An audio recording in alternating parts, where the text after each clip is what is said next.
Adapun materi selanjutnya adalah jaringan permanen.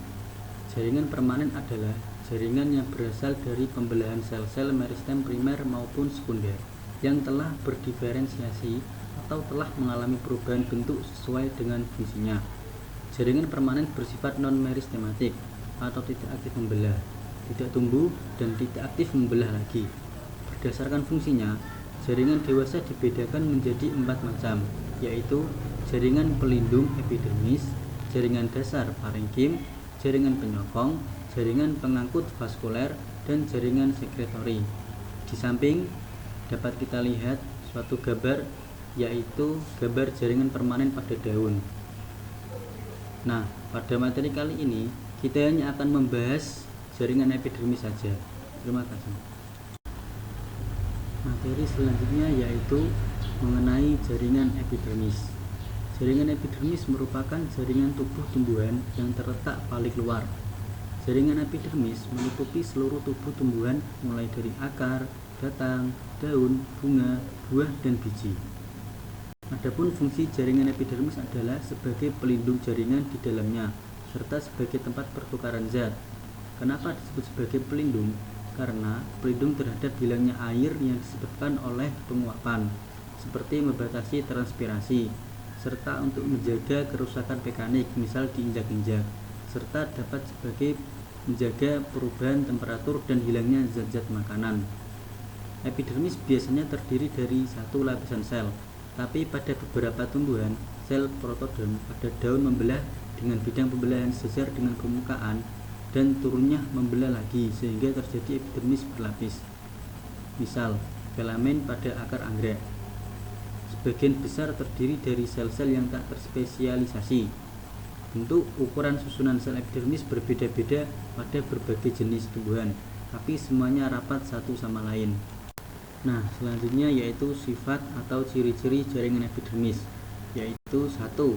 Tersusun dari sel-sel hidup. 2. Terdiri atas satu lapis sel tunggal. 3. Beragam bentuk, ukuran, dan susunannya, tetapi biasanya tersusun rapat, tidak ada ruang antar sel. 4. Tidak memiliki klorofil. 5. Dinding sel jaringan epidermis bagian luar yang berbatasan dengan udara mengalami penebalan, sedangkan dinding sel jaringan epidermis bagian dalam yang berbatasan dengan jaringan lain dinding selnya tetap tipis. 6.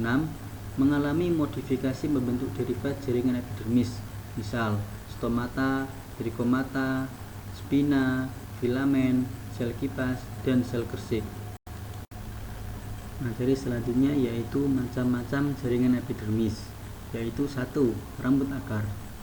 Rambut akar merupakan modifikasi dari sel epidermis akar yang bertugas menyerap air dan garam mineral.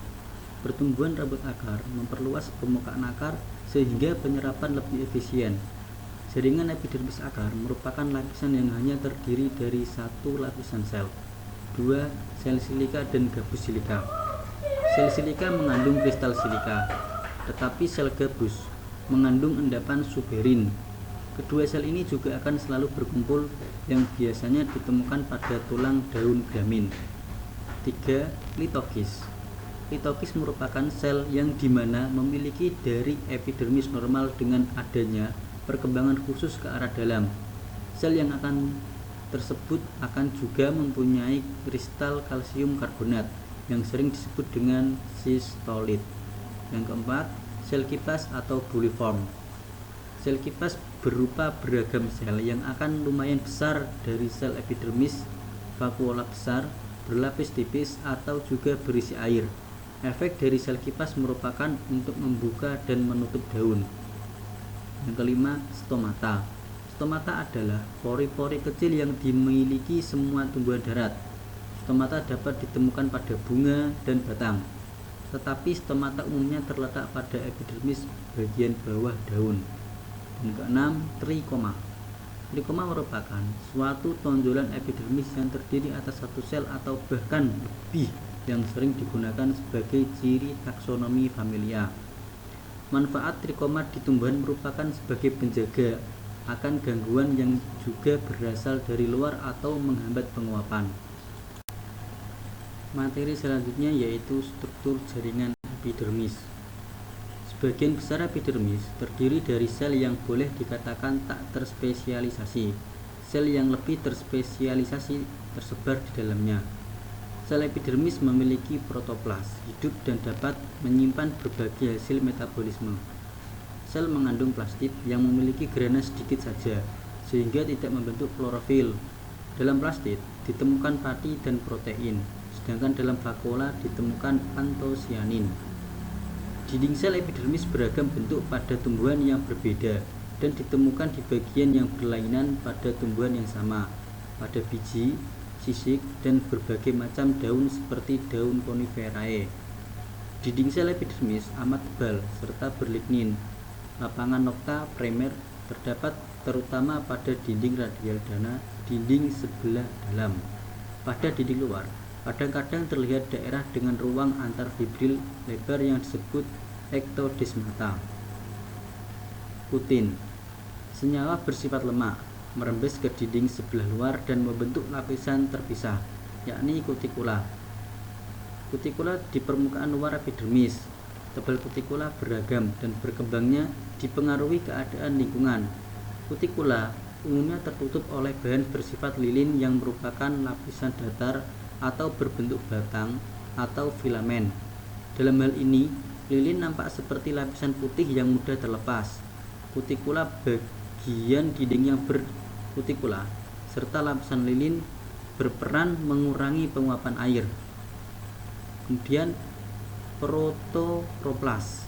Pada epidermis kebanyakan tumbuhan mengandung leukoplast dan tidak memiliki kloroplas. Pada beberapa Pteridophyta, tumbuhan air serta tumbuhan yang hidup di tempat teduh biasa ditemukan kloroplas. Antosian terdapat pada vakuola sel epidermis sejumlah besar pada tumbuhan seperti Zebrina pendula dan di batang dan tangkai daun Ricinus. Kemudian saya akan menerangkan struktur epidermis secara khusus. Nah, selanjutnya yaitu mengenai struktur epidermis secara khusus, yaitu struktur morfologi jaringan epidermis pada daun. Epidermis merupakan lapisan terluar daun. Ada epidermis atas dan epidermis bawah. Pada permukaan daun bagian bawah biasa ditemukan bentuk modifikasi dari sel-sel epidermis, yaitu berupa sel penutup pada stomata dengan cara mengubah bentuknya. Sel penutup dapat mengatur pelebaran stomata terbuka dan penyempitan celah stomata menutup. Ketika stomata terbuka, terjadi pertukaran gas.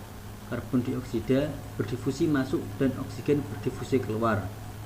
Epidermis pada daun umumnya terdiri dari selapis sel, tetapi pada tumbuhan lain ada yang beberapa lapis sel, seperti pada tumbuhan ficus dan piper, sebagai hasil pembelahan periklinal atau pembelahan sejajar dengan permukaan protodem. Dinding selnya mengalami penebalan tidak merata. Dinding sel yang menghadap keluar umumnya lebih tebal, terdiri dari lignin, tapi umumnya dari kutin. Penebalan dari kutin ini membentuk suatu lapisan kutikula yang tebal tipisnya tergantung pada habitat. Tumbuhan xerophyte umumnya tebal.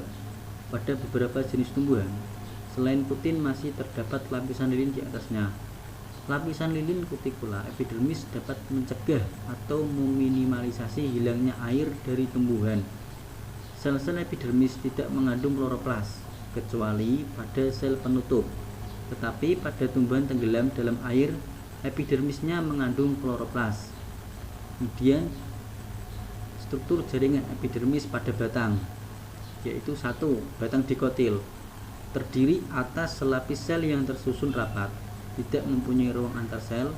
Epidermis pada batang mempunyai kutikula serta dinding sel berkutin yang terdapat pada bagian paling luar. Padanya terdapat stomata dan berbagai trichomata. Pada batang yang mengalami pertumbuhan sekunder, lapisan epidermis digantikan oleh lapisan gabus yang dibentuk dari kambium gabus. Selanjutnya, batang monokotil. Pada batang monokotil, epidermis terdiri dari satu lapis sel. Batas antara korteks dan stele umumnya tidak jelas. Pada stele monokotil terdapat ikatan pembuluh yang menyebar dan bertipe kolateral tertutup, yang artinya di antara xilem dan floem tidak ditemukan kambium. Tidak adanya kambium pada monokotil menyebabkan batang monokotil tidak dapat tumbuh membesar.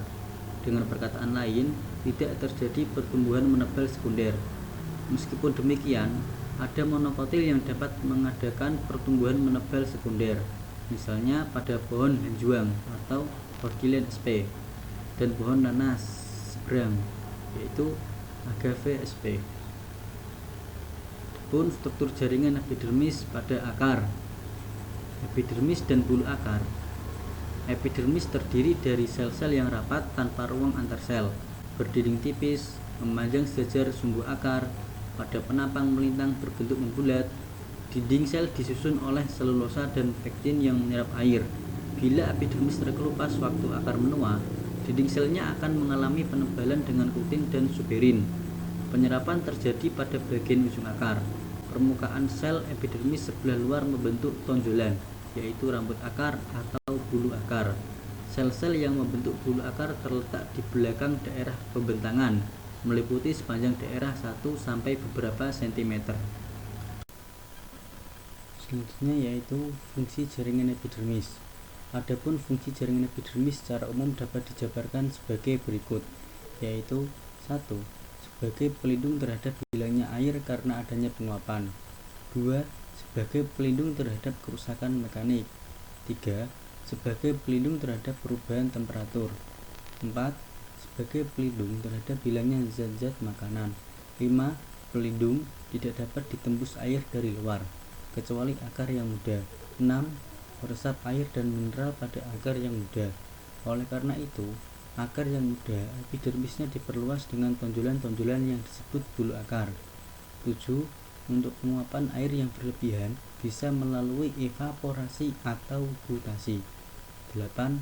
Tempat difusi O2 dan CO2 sewaktu respirasi terjadi pada epidermis yang permukaannya bergabus. Materi selanjutnya yaitu derivat epidermis. Derivat epidermis adalah suatu bangunan atau alat tambahan pada epidermis yang berasal dari epidermis itu sendiri, tapi memiliki struktur dan fungsi yang berlainan dengan epidermis itu sendiri. Adapun macam-macam derivat epidermis antara lain yaitu stomata. Stomata berasal dari bahasa Yunani, yaitu stoma, yang artinya lubang atau porus. Jadi, stomata adalah celah atau lubang yang diapit oleh sepasang sel penjaga. Sel penjaga biasanya berbentuk ginjal pada tumbuhan dikotil atau Walter pada tumbuhan monokotil. Sel penjaga ada yang terletak sama tinggi, lebih rendah, dan lebih tinggi terhadap permukaan epidermis. Sel penjaga dikelilingi oleh sel tetangga. Sel-sel tetangga memiliki bentuk yang sama, tetapi berbeda dengan sel epidermis lain. Sel tetangga berperan sebagai sensor perubahan osmosis yang akan menyebabkan sel penjaga bergerak mengatur lebar celah stomata. Fungsi stomata. Stomata berfungsi sebagai jalan pertukaran gas antara udara sekitar dan sel-sel fotosintetik di dalam daun. Selain meregulasi pengambilan CO2 untuk fotosintesis, stomata merupakan jalur-jalur utama penguapan air. Stomata akan terbuka pada siang hari dan menutup pada malam hari. Membuka dan menutupnya stomata disebabkan oleh perubahan tekanan turgor akibat penambahan dan pengurangan ion kalium K+ secara reversibel oleh sel penjaga. Mekanisme membuka dan menutupnya stomata dapat dijelaskan sebagai berikut, yaitu stomata membuka ketika sel-sel penjaga secara aktif mengakumulasi ion kalium K+ dari sel-sel tetangga di sekitarnya. Akumulasi K+ akan menurunkan potensial air sel, sehingga air masuk melalui osmosis dan sel penjaga membengkak. Stomata menutup ketika sel-sel penjaga mengeluarkan ion K+. Hal ini akan meningkatkan potensial air selnya dan menyebabkan sel penjaga kehilangan air melalui peristiwa osmosis, sehingga sel penjaga menjadi lembek dan mengerut. Menurut Pandey dan Sinha tahun 1983 menyebutkan ada 5 tipe penyebaran stomata pada tanaman, yaitu 1. Tipe apel atau murbe, di mana stomata didapatkan hanya tersebar pada sisi bawah daun saja, seperti pada apel, cabbage, urbe, kenari, dan lain-lain. 2. Tipe kentang, di mana stomata didapatkan tersebar lebih banyak pada sisi bawah dan sedikit pada sisi atas daun, seperti pada kentang, kubis, buncis, tomat, pea, dan lain-lain. Yang ketiga, tipe oat, yaitu stomata tersebar sama banyak baik pada sisi atas maupun pada sisi bawah daun, misalnya pada jagung, oat, rumput, dan lain-lain. Dan yang keempat, tipe lili hutan, yaitu stomata hanya terdapat pada epidermis atas saja, misalnya lili air dan banyak tumbuhan air. Yang kelima, tipe potamogeton, yaitu stomata sama sekali tidak ada, atau kalau ada vestigial, misalnya pada tumbuhan-tumbuhan bawah air. Keadaan letak sel penutup yang berbeda dapat menentukan macam-macam stomata, seperti stomata Phaneropteron, yaitu stomata yang sel-sel penutupnya terletak pada permukaan daun, seperti pada tumbuh-tumbuhan hidropit. Stomata yang letaknya di permukaan daun ini dapat menimbulkan banyaknya pengeluaran secara mudah, dan selain itu epidermisnya tidak mempunyai lapisan kutikula. Kemudian stomata cryptopore, yaitu stomata yang sel penutupnya berada jauh di permukaan daun, biasanya terdapat pada tumbuhan yang hidup di daerah kering yang dapat langsung menerima radiasi matahari. Dengan demikian, fungsinya untuk mengurangi penguapan yang berlebihan, membantu fungsi epidermis, mempunyai lapisan kutikula yang tebal serta rambut-rambut. Biasanya sering terdapat pada tumbuhan golongan kaktus. Pada tumbuhan dikotil, berdasarkan susunan sel epidermis yang ada di samping sel penutup dibedakan menjadi 4 tipe stomata, yaitu anomositik. Sel penutup dikelilingi oleh sejumlah sel yang tidak beda ukuran dan bentuknya dari sel epidermis lainnya, umum pada Ranunculaceae, Cucurbitaceae, Maphaceae. Kemudian anisositik, sel penutup diiringi 3 buah sel tetangga yang tidak sama besar, misalnya pada Cruciferae, Nicotiana, Solanum. Dan yang ketiga, parasitik, setiap sel penutup diiringi sebuah sel tetangga atau lebih dengan sumbu panjang sel tetangga itu, sejajar sumbu sel penutup serta celah, pada Rubiaceae, Magnoliaceae, Convolvulaceae, Mimosaceae. Dan yang keempat, diasitik, setiap stoma dikelilingi oleh 2 sel tetangga yang tegak lurus terhadap sumbu panjang sel penutup dan celah, biasanya terdapat pada Caryophyllaceae dan Acanthaceae. Pada hubungan ontogenetik antara sel penjaga dan sel tetangga, stomata dapat dibagi menjadi 3 tipe, yaitu stomata mesogen, yaitu sel tetangga dan sel penjaga asalnya sama. Yang kedua, stomata perigen, yaitu sel tetangga berkembang dari sel protoderm yang berdekatan dengan sel induk stomata.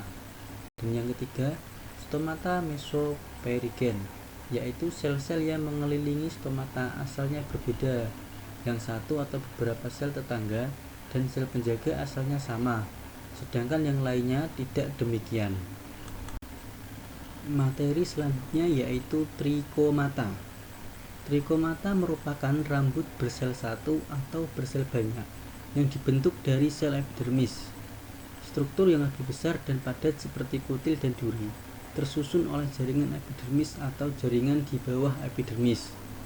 Adapun fungsi trichomata pada masing-masing organ yaitu: 1. Pada daun, yaitu untuk mengurangi penguapan, mengurangi gangguan hewan dan manusia, serta meneruskan rangsang. Yang kedua, pada bunga atau nektaria, yaitu mengeluarkan madu untuk menarik serangga serta membantu penyerbukan. Yang ketiga, pada biji, yaitu untuk mencegah gangguan serangga yang akan merusak biji, menyerap air sehingga biji menjadi lekas berkecambah dan tumbuh dewasa. Dan yang keempat, pada batang, yaitu untuk mengurangi penguapan dan bentuk memanjat. Contoh yaitu tanaman kaktus dan rotan. Trikoma dibagi menjadi beberapa jenis, yaitu trikoma non-glandular atau tidak menghasilkan sekret. Adalah trikoma yang tidak menghasilkan sekret, terdiri dari beberapa tipe.